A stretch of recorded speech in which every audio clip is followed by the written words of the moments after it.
Habang lumalaki ako at nagbibinata, napapansin kong merong kakaiba sa akin. Attracted ako sa babae at sa lalaki. Pareho ako nakakaramdam ng kakaibang pagnanais kung maganda ang babae o gwapo naman ang lalaki. Mid-1990s nang tumungtong ako sa college, buhat sa isang liblib na bayan ng aming lalawigan. Ang lugar namin hindi naman siya isla, subalit walang biyahe by land kasi wala pang maayos na daan noong mga panahong iyon. Kaya dagat ang mas madaling daanan, papalabas at papasok sa aming lugar, papunta sa mga karatig bayan at karatig lugar sa lalawigan. Tito Makoy, yung napakinggan kong mga kwento mo na ang unang naging kausap, katabi o unang naging kapalagayang loob sa eskwela ay naging unang kaibigan sa pamantasan. Naniniwala ako dyan kasi ganoon nga ang aking karanasan. Kasi Tito Makoy, naging kaibigan ko at nagkaroon ako ng romantikong ugnayan sa isang kamag-aral ko sa isang subject. Siya si Django. Pangalawang araw ng pasukan sa college, huli akong dumating sa pangalawang subject ko. Ito rin ang unang araw ng Sociology 1 subject na aming papasukan sa buong semestre. Nagtatawag na ang profesor namin ng mga estudyante na nasa kamay niya ang mga class cards. Matapos kong maibigay ang aking class card, umupo ako sa may hulihang bahagi, sa may likuran ng classroom. Ang akala ko, Tito Makoy, ako na ang pinakahuling dumating, pero meron pa palang mas huling dumating kaysa sa akin. Dumating siya, nag-uumpisa na sa pagtalakay ang profesor namin sa aralin na aming pag-aaralan. Umupo ito sa upuang katabi ng nauupuan ko. "Matagal na bang nag-umpisa ang klase?" tanong niya sa akin. Hindi pa naman gaano, kauumpisa lang." Yan naman ang sagot ko sa kanya. "Paano kaya ito nasa kamay ko pa ang class card ko?" Ibigay mo na lang pagkatapos ng klase natin. Bago ka lumabas, iabot mo sa profesor." Oo nga pala, salamat. Ito, Tito Makoy, ang unang palitan namin ng pag-uusap sa mahinang pananalita kasi mukhang hindi mo mabiro ang itsura ng profesor namin. Baka mapahiya kami kung marinig kami at nakakagawa kami ng ingay sa loob ng classroom. Nakakahiya talaga kasi unang araw pa naman ng klase. Noong pangalawang pasok na namin sa subject na iyon, late na naman na dumating itong si Django. Mukhang lasing pero hindi nangangamoy alak. Namumungay ang mga mata pero hindi naman inaantok. Nagngitian kami sa kanyang pag-upo tapos nakinig na kami sa aming profesor. At sa pagtatapos ng oras ng subject na iyon, bakante ako, isang oras pa ang hihintayin bago ang sumunod kong subject na papasukan. Ang ginawa ko, umupo ako sa isang sementadong bangko sa ilalim ng puno at naninigarilyo. Lumapit sa akin ang aking kamag-aral na iyon, yung mukhang lasing na hindi naman nangangamoy alak at namumungay ang mata, hindi naman inaantok. Yung katabi ko kanina sa subject namin. Tumabi siya sa pagkakaupo ko at bahagyang nakipagkwentuhan. Kakatawa at nakakahiya, pre. Lagi akong huling dumarating sa mga subject ko. Ako nga pala si Django. Yan ang pagpapakilala niya sa akin. Ako rin, pre, si Ayan. Ayan ang pangalan ko. Ito, Tito Makoy, ang pagpapakilala namin sa isa't isa. Palibhasa nga pareho kami bakante noong oras na iyon, nagkaroon kami ng mahaba-habang oras na kwentuhan. Dito namin nakilala ang bawat isa. At sa pagtatapos ng unang linggo ng pasukan, paglabas ko sa huling period ko noong gabi, nakita ako ni Django sa may hallway ng gusali. Hinintay niya ako. Pagkatapos ay sabay kaming naglakad papalabas ng campus. "Pre, pwede bang makitambay ako sa iyo? Okay lang ba sa iyo?" Walang problema, pre. Ano naman ang problema doon? Yun lang pala. Sige, tambay ka sa bahay. Pagdating namin sa aking boarding house, kaagad akong naghanda ng hapunan. Marami pa naman ang kanin na natira ko kaninang tanghali kasi pag tanghali Tito Makoy, marami ang sinasaing ko. Kaya ang ginawa ko na lang, nagprito ako ng daing tapos naggayat ng kamatis. Ito na ang hapunan namin. Ang akala ko hindi siya kakain dahil tuyo lang ang aking ulam. Pero ang sarap nitong ulam mo, pre. Ay, salamat naman. Akala ko, Django, hindi ka kakain kasi tuyo lang ang ulam natin. Alam mo ba, ito ang madalas na ulam ko. Dala-dala ko ito galing sa amin. Palibhasa, nasa tabing dagat kami. Ganun ba? Ang swerte nyo naman. Alam mo, mahal ang daing na ito. Iyan, Tito Makoy, ang aming palitan ng usapan habang kumakain. Tuwang-tuwa naman ako, Tito Makoy, nang makita kong ganado siyang kumain ng hapunan. At ang gabing iyon ay umpisa na ng madalas na pakikitambay ni Django sa bahay. Umaga, gabi paglabas namin sa eskwela, Sabado o kaya Linggo, basta pareho kami walang pasok, nakatambay siya sa bahay. Pero Tito Makoy, hindi nagtagal, natuklasan kong humihit-hit pala ng marijuana itong si Django.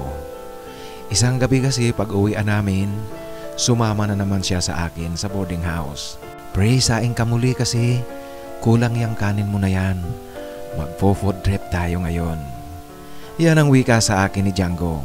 Batid ko nga at nakikita kong kulang sa amin yung kanin kaya nagsaing talaga ako ng pangalawa.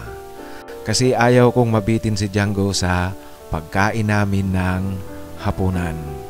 Noong nagpiprito na ako ng tuyo na uulamin namin, naglabas si Django ng kanyang pinilipit na damo. Ano yan? Yan ang tanong ko bagamat alam ko na Tito Makoy kung ano yon. Pampagana to sa pagkain, huwag kang maingay. Yan ang sagot sa akin ni Django. Ang ginawa ko Tito Makoy, sinara ko na lang ang main door ng bahay para walang makakita kay Django sa kanyang ginagawa.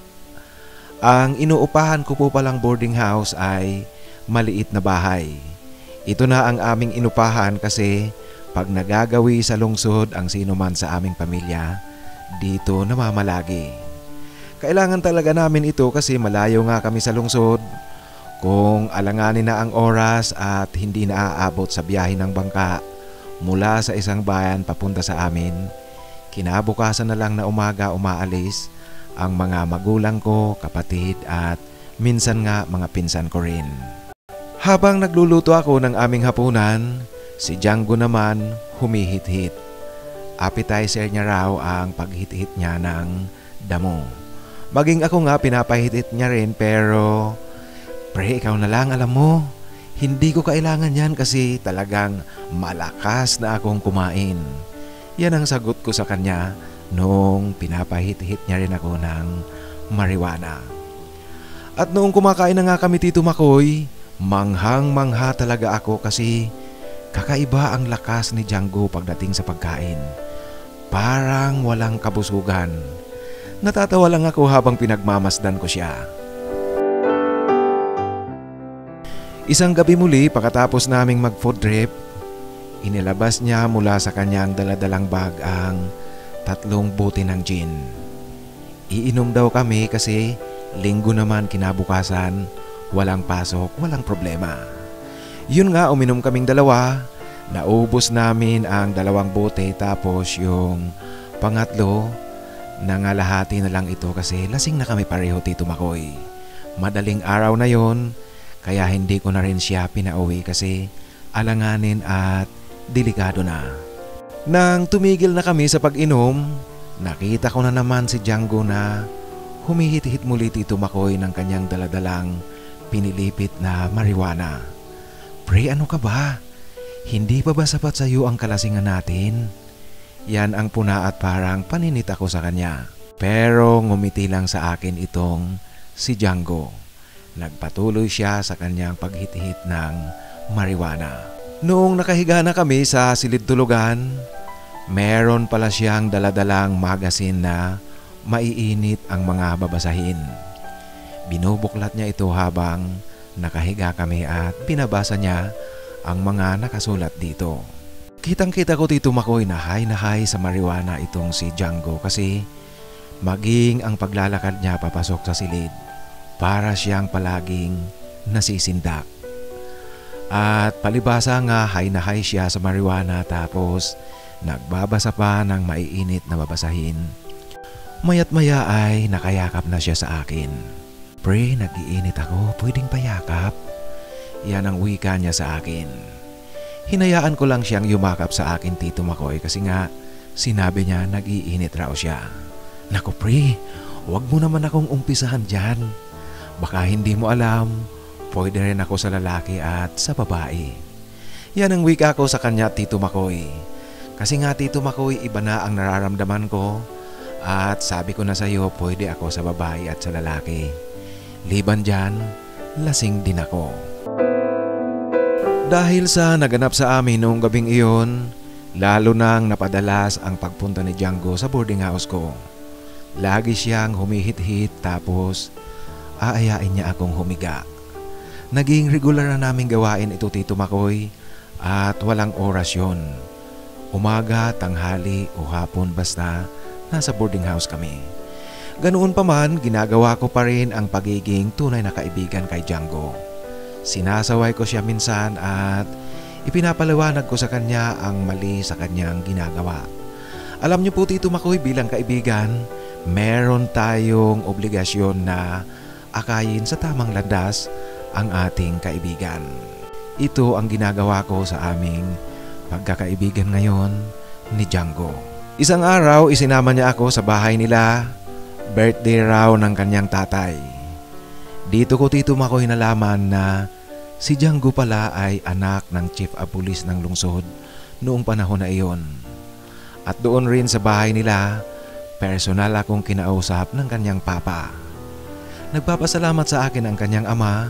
Salamat raw kasi tanggap ko bilang kaibigan ang kanilang anak.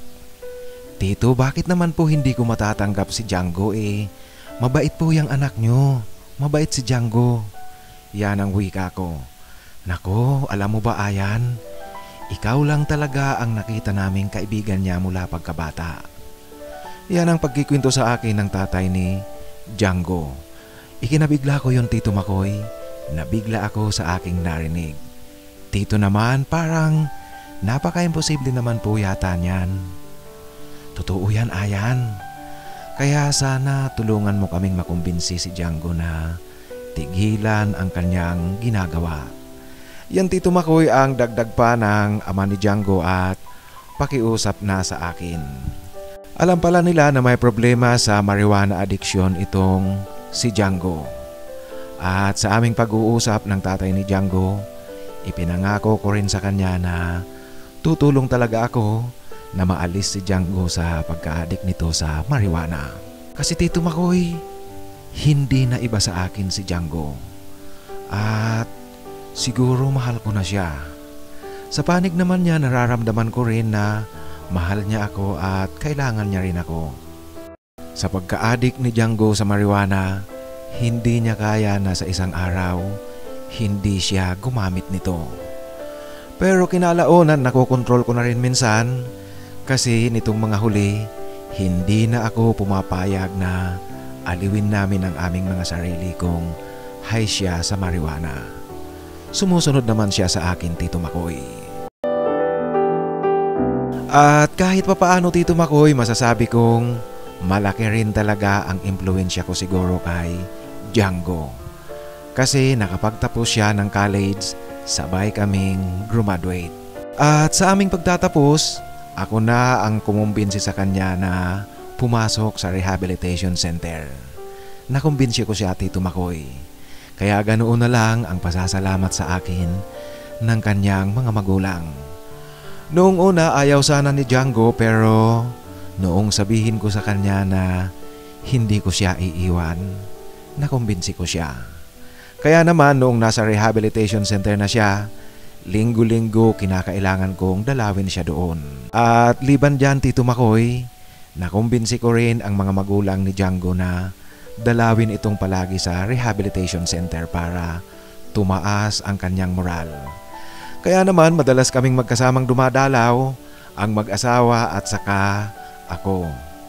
May mga pagkakataon Tito Makoy na hindi pwedeng dumalaw ang kanyang mga magulang. Ipinapahiram nila sa akin ang kanilang sasakyan.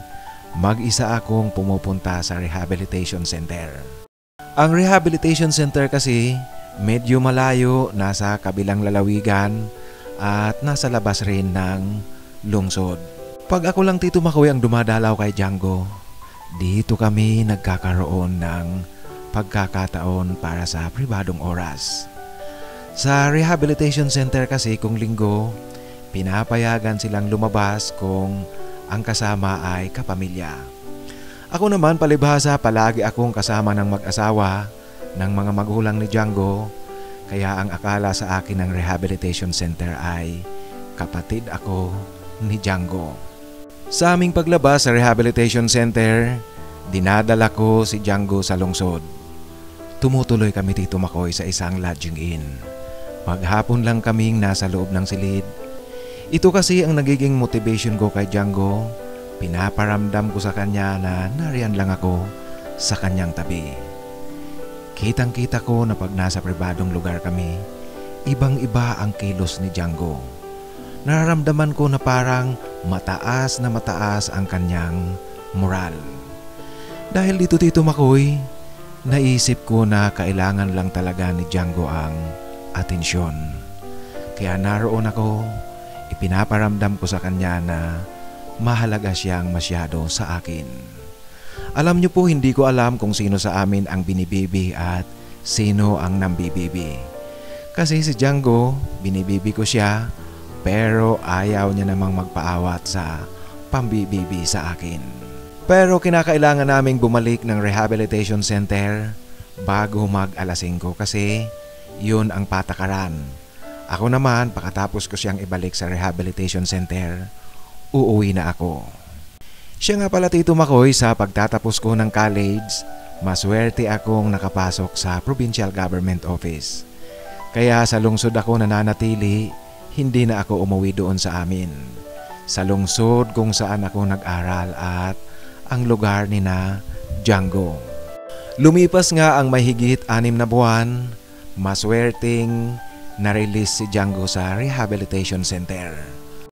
Gumanda ang pangangatawan nito, naging masigla siya at naging mas magandang lalaki si Django.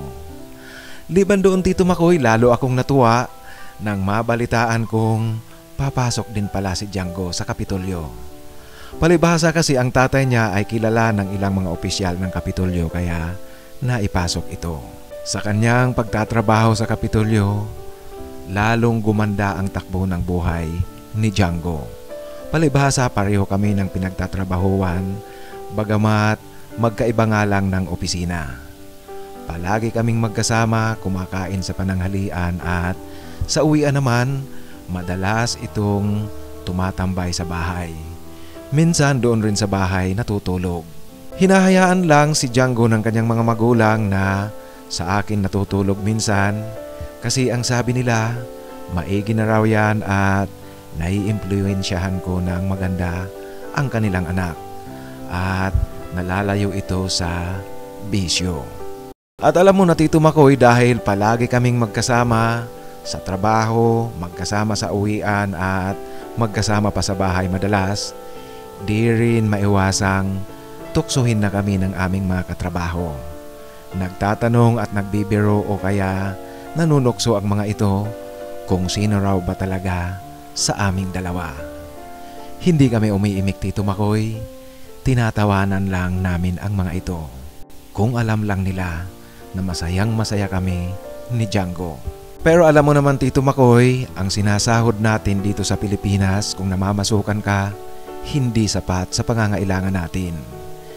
Kaya makalipas ang 2 taon, nakakuha ako ng pagkakataong makalipad papuntang Brunei.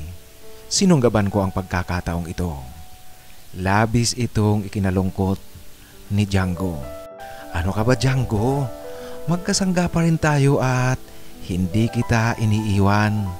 Mag-iiba nga lang ako ng lugar ng trabaho. Yan ang wika ko kay Django. Ayan naman. Alam mo naman baga sa'yo lang ako nagkakaroon ng lakas. Kailangan ko pa bang sabihin sa'yo na mahal kita para hindi ka na umalis? Yan Tito Makoy ang may dramang kaunti pero matamis na pananalitang narinig ko mula kay Django. Parang tumataghoy ang aking tainga sa aking narinig. Mahal din kita, Django. Ano ka ba? Sa haba ba naman ng panahong nagdiniig tayong palagi, hindi pa kita mahal? Alam mo na yan, mahal na mahal kita kaya huwag ka nang madrama dyan. Pag uwi ko, dito ka rin muli sa bahay kung gusto mo. Basta, isipin mo lang na lagi akong nasa likod mo. Saka, huwag ka nang babalik sa kajujujuts mo na yan. Tigilan mo na ang mariwana na yan. Ayusin mo na ang sarili mo. Nandito lang ako, Django. Yan Tito Makoy ang aming pag-uusap na nagdadrama ng kaunti itong si Django noong papaalis na ako. Sa madaling kwento nga nakalipad ako papuntang Brunei. 3 taon akong namalagi roon. Early 2000 na ito Tito Makoy, pero hindi pa sikat ang Facebook. Sa una palagi kaming nag-uusap sa cellphone ni Django, tinatawagan ko siya. Pero ang problema, nawala ni Django ang kanyang cellphone. Hindi niya naisulat ang number ko sa papel kaya naputol ang aming ugnayan. Bago pala ako umalis ng Pilipinas, yung boarding house na inuupahan ko sa lungsod, hindi ko yun isinurrender kasi ginagamit ng pamilya namin. Kung pumupunta sila sa lungsod, doon sila namamalagi. Makalipas nga ang mahigit 3 taon, umuwi ako para magbakasyon. Excited ako dito Makoy sa muli naming pagkikita ni Django. Nagtatanong ako ngayon kung ano kaya ang nangyari sa alaga kong iyon. Bagamat bago ako umalis, kampante ako kasi naroon naman ang buong suporta ng kanyang pamilya. Umaga nang dumating kami sa lungsod, kasama ko ang mga magulang at kapatid ko na sumalubong sa akin sa Maynila. Noong sumunod na araw pagdating namin, nauna nang umuwi sa bayan namin ang mga magulang ko at kapatid. Nagpaiwan muna ako sa lungsod. Masaya akong pumunta sa bahay ni Django kasi nangungulila naman talaga ako kay Django sa mahabang panahon na hindi kami nag-usap at hindi nagkita. Di niya alam ang pag-uwi ko kaya sigurado ako magugulat iyon at matutuwa pag nakita ako. Pero Tito Makoy, pagdating ko sa bahay nila, sa halip na si Django ang masurpresa, ako ang nasurpresa. Si Django kasi bumalik na naman pala sa pagka-addict nito mula nang umalis ako. Nakita ko siya haggard na haggard at mas malala ang kanyang itsura ngayon. Bigla tuloy siyang tumanda sa paningin ko. Bagamat nababanaag ko sa kanya ang sigla nang makita niya ako, pero ibang-iba pa rin ang kanyang itsura. Hindi ito ang inaasahan kong itsura niya sa aking pagbabalik. Pero hindi ko muna yon binigyan ng pansin. Masaya muna kaming nagkikwentuhan, si Django, ang mga kapatid niya at mga magulang niya. Ilang sandali inatasan ng nanay niya si Django na pumunta sa palengke para bumili ng lulutuing ulam noong tanghaling iyon. At pakaalis ni Django Tito Makoy, dito ko nalaman na noon palang wala ako, hindi naglalalabas ng bahay itong si Django. Naging bugnutin raw pero hindi naman ito gumagawa ng ikakagalit ng kanyang mga magulang. Sa tingin nila parang depressed na masyado itong si Django. Alam mo ba Ayan, sabi naman namin sa iyo ikaw lang talaga ang kaibigan niyan. Kaya alam mo malaking bagay na nandyan ka at malaking balakid ang pag-alis mo talaga. Iwan ba namin sa anak namin yan dyan sa kaibigan mo kasi kapag wala ka, parang wala siyang lakas talaga. Kaya naman natutuwa ako ngayon na bumalik ka, umuwi ka, kahit na magbabakasyon lang. Pero ang problema namin nito ay pag alis mo na naman, ano kaya ang mangyayari? Ilang buwan ba ang bakasyon mo Ayan? Yan ang wika sa akin ng mag-asawa Tito Makoy sa aming pag-uusap. Nalaman ko rin sa kanila na tumigil na pala sa pagtatrabaho sa Kapitolyo itong si Django ilang buwan matapos akong umalis. Ngayon ko Tito Makoy na pagtanto kung gaano pala ako kahalaga sa buhay ni Django. Kung wala ako, walang direksyon ang buhay nito. Ito'y base na rin sa mga ikinikwento sa akin ng kanyang magulang at base na rin sa mga nakita ko noon bago ako lumipad papunta sa Brunei. Hapon na at malapit nang gumabi nang umalis ako sa bahay ni na Django. Tito, tita, sige po. Isama ko nga pala si Django. Lalakad kami mamaya sa sentro, magliliwaliw at bukas uuwi ako doon sa bahay namin. Isasama ko rin siya. Ito ang pagpapaalam ko at wika ko sa mga magulang ni Django. Tuwang-tuwa talaga Tito Makoy ang mag-asawa nang sabihin kong isasama ko si Django sa pagliliwaliw sa sentro at isasama ko rin sa bayan namin. Sumakay kami ng tricycle buhat sa bahay ni na Django. Yung plano ko Tito Makoy, dadaan kami ng sentro, maglalakad-lakad, maghahanap ng hangout para uminom. Pero nababasa ko sa kilos ni Django kung ano ang gusto niya. Kaya naman sa halip na sa sentro kami dumiretso, sinabi ko na lang sa driver ng tricycle na sa bahay na kami dalhin. At yun nga Tito Makoy, pakapasok namin sa bahay. Nilak kaagad ni Django ang pinto at kaagad itong sumugod sa akin. Walang kasing init na paglalambing ang kanyang ginagawa. Masyado ang pangungulila pala sa akin ni Django. Nararamdaman ko ito Tito Makoy sa kanyang ginagawa. Hindi ko siya maawat sa gusto niyang gawin. Maging ako man Tito Makoy palibasa na nanabik rin akong masyado at nangungulila kay Django. Noong namamahinga na kami pakatapos ng unang round ng aming paglalabing-labing. Ano bang nangyari sa'yo Django? Bakit ganyan ka? Yan ang tanong at paninita ko sa kanya. Ikaw kasi, iiwan-iwan mo ako. Alam mo ba naman Bagaayan na ikaw lang ang tanging kausap ko? Pero siguro wala kang pakialam sa akin kaya okay lang sa'yo ang lumayo. Hindi mo ba alam, mamamatay ako sa lungkot noong wala ka. Ang drama mo naman Django. Alam mo naman baga mahal kita, mahal na mahal kita. Kaso, hindi mo ba nakikita ang limitasyon ng pagmamahala natin? Yan ang wika ko sa kanya. Anong limitasyon ang sinasabi mo? Wala akong pakialam sa limitasyon na yan. Basta, huwag ka nang muling umalis, dito ka na lang. Malungkot ako pag wala ka. Yan Tito Makoy ang paulit-ulit na sinasabi sa akin ni Django habang nakahiga kami. Kaya tuloy nagdadalawang isip na ako kung babalik pang muli o hindi kasi tinitimbang ko na ngayon ang kaso ang sitwasyon. Kung aalis ako, iiwan ko muli si Django, baka kung anong gawin ito at kung ano ang mangyari. Ito na ngayon ang bumubulabog sa aking isipan. Ayoko namang merong mangyari sa kanyang hindi maganda, kawawa naman, at saka mahal ko talaga si Django Tito Makoy. Aaminin ko na yan ng buong buo. Tuloy sa aming ginagawang pag-uusap na ito at sa aking nararamdaman, nagtatanong na talaga ako. Ang namamagitan ba sa amin ni Django ay totoong pag-ibig na sa bawat isa? Ito ang tanong ngayon sa isip ko. Kitang-kita ko Tito Makoy na mula nang dumating ako, ibang sigla ang nakikita ko kay Django. Palagi na siyang nakangiti at ganado na ring magtrabaho. Nakikipag-asara na rin sa akin paminsan-minsan. Dahil dito Tito Makoy sa aking nakikita, nagpasya na ako na hindi na bumalik sa Brunei.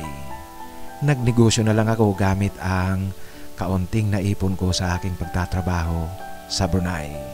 Hanggang ngayon Tito Makoy ang aking negosyo, ako ang nagsusupply ng mga grocery items sa mga tindahan sa sentro ng bayan namin. At ngayong maayos na rin ang daan, hindi na problema ang transportasyon, hindi na namin kinakailangang dumaan pa sa dagat. Diretso na ang biyahe mula sa lungsod papunta sa bayan namin. Maganda rin ang takbo ng aking maliit na negosyo, napalago ko ito at nakabili na rin ako ng second-hand pick-up truck. Ito na ngayon ang ginagamit naming sasakyan sa aking negosyo.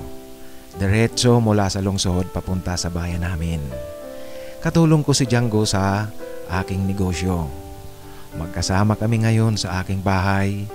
Dito siya tumutuloy bagamat ang kanyang pamilya ay nandito rin sa lungsod. Taon na Tito Makoy ang binilang ng aming pagsasama at siguro naman hindi na nagtataka ang mga magulang namin kung ano ba ang namamagitan sa aming dalawa. Ang mga magulang ni Django natutuwa rin sa nagawa ko sa kanilang anak. Wari ko Tito Makoy, basang-basa na nila kung ano ang meron sa amin ni Django. Kung ano ba talaga ang estado ng relasyon namin, pero okay lang ito sa kanila. Madalas nga papuri ang naririnig ko sa kanila kasi raw hindi ko tuluyang pinabayaan si Django, hindi tuluyang nasira ang buhay ng kanilang anak. Kasi Tito Makoy, talagang hindi maipagkakaila na nakita nila ang epekto noong pagkawala ko. At nakita na rin nila ang epekto ng pagpapalakas ko ng loob kay Django. Sa panig naman ng aming pamilya, ang mga magulang ko at mga kapatid, wala naman itong pakialam sa amin pag nasa edad na kaming lahat. Basta ang kabilin-bili na nila, huwag na huwag gagawa ng masama. Tito Makoy, masaya kaming nagsasama ngayon, bagamat hindi ko alam kung talaga bang kaming dalawa ni Django ang tinadhana. Paminsan-minsan sumagasagi sa isip ko ang ganitong tanong. Pero hindi ko sinasagot at ang tanging alam ko lang ngayon, mahal niya ako, mahal ko siya, nagmamahalan kami, nagkakaintindihan at magkasama kami sa iisang bubong. Baka po Tito Makoy hindi ka maniwala na kahit na ganoong naging adik si Django, pero sa aming pagsasama ni minsan hindi kami nag-away. Pag-ibig nga ba talaga ang namamagitan sa amin? Yan pa rin ang tanong ko kahit na alam kong mahal namin ang bawat isa. Hanggang dito na lang po Tito Makoy ang aking kwento. Sana magustuhan ng iyong mga tagapakinig at sana mapili mong basahin. Lubos na gumagalang, Ayan.